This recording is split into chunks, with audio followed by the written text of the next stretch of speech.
ईश्वर तुम्हें दया करो, तुम बिन हमारा कौन है। दुर्बलता दीनता हरो, तुम बिन हमारा कौन है। सभी को सादर नमस्ते। इस संसार में हमारे आने का परम उद्देश्य ईश्वर की प्राप्ति ही है, क्योंकि सारे संबंध ईश्वर में ही समा जाते हैं। हम ईश्वर की आराधना उपासना दोनों समय करें। ईश्वर की उपासना में किन बातों का ध्यान रखें, इस विषय पर आज थोड़ा विचार करेंगे। सर्वप्रथम प्रातःकाल सूर्योदय से 2 घंटे पहले हम उठ जाएं और सबसे पहले ईश्वर का धन्यवाद करें एक नया दिन देने के लिए। न जाने कितने लोग संसार के उठ ही नहीं पाए होंगे। ईश्वर ने हमें एक नया दिन दिया, कर्म करने के लिए, भक्ति करने के लिए, पुण्य करने के लिए। उसका कोटि कोटि धन्यवाद करें।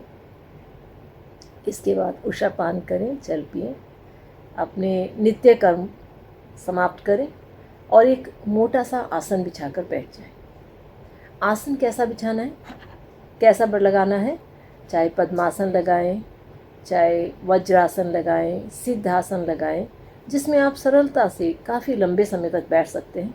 ऐसा एक आसन आप लगाकर बैठ जाइए और आंखें बंद कर लीजिए। कमर गर्दन एकदम सीधी, आंखें कोमलता से बंद, दोनों हाथ ज्ञान मुद्रा में। सर्वप्रथम ओम का उच्चारण करें और अनुभव करें कि ओम सर्वरक्षक रूप सब तरह से हमारी रक्षा कर रहा है।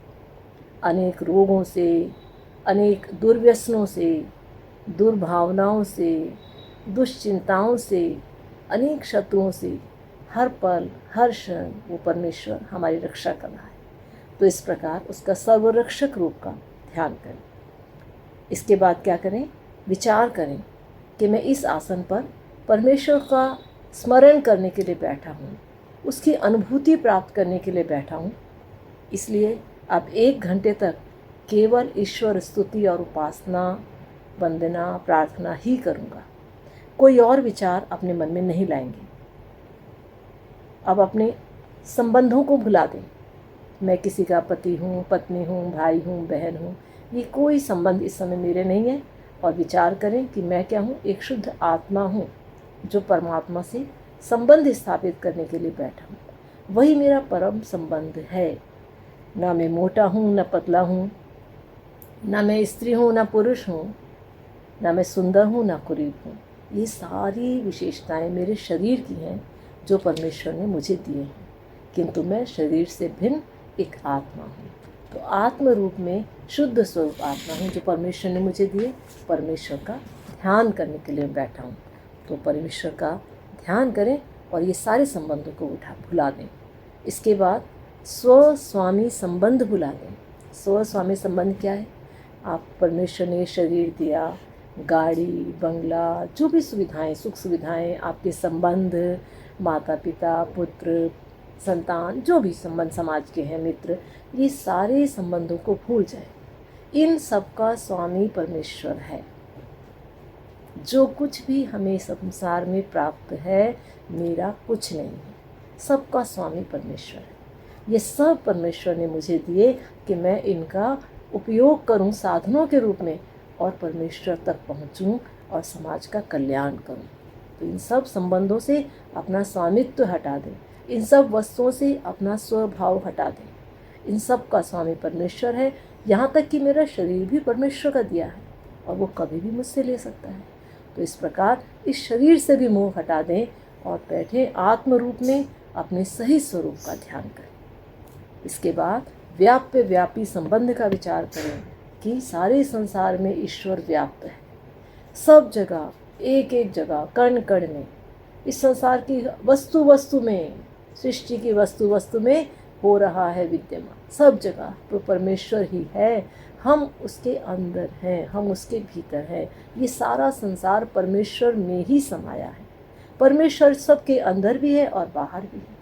तो उसी को सब में सब जगह व्याप्त माने और अपने आप को व्यापी माने मैं परमेश्वर आपके अंदर हूँ, मैं आपकी गोद में बैठा हूँ, आपके आनंद को प्राप्त कर रहा हूँ कि सारा संसार, आप इस पूरे संसार को अपने बाहर और भीतर दोनों जगह समेटे हुए हो। तो ये व्यापी संबंध स्थापित करें। इसके बाद अपने मन एवं इंद्रियों को जड़ समझें। हम अधिकतर अपने मन को क्या कहते हैं कि ये मेरा मन है, ये लगता ही नहीं भगवान की भक्ति में।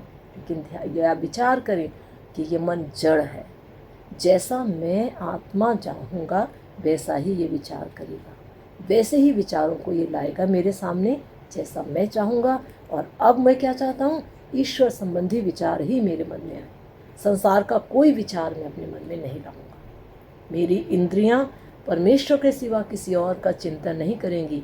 मेरी ये आंखें कुछ नहीं देखेंगी, आंखें बंद करके परमात्मा के स्वरूप का ही विचार करेंगी। मेरे ये कान संसार की कोई आवाज़ नहीं सुनेंगे, मैं केवल परमेश्वर के ध्वनि को ही सुनने का प्रयास करूँगा। मेरी ये नासिका कोई गंध नहीं लेगी, मैं केवल परमेश्वर के ध्यान में अंतर्मुखी होना चाहता हूँ। मैं इस अपनी वाणी से कोई दूसरा शब्द नहीं बोलूँगा, केवल ओम का उच्चारण करूँगा, मानसिक भी और वाचिक भी। पूरी तरह से सब इंद्रियों को परमेश्वर की ओर मोड़ ले, अंतर्मुखी कर ले।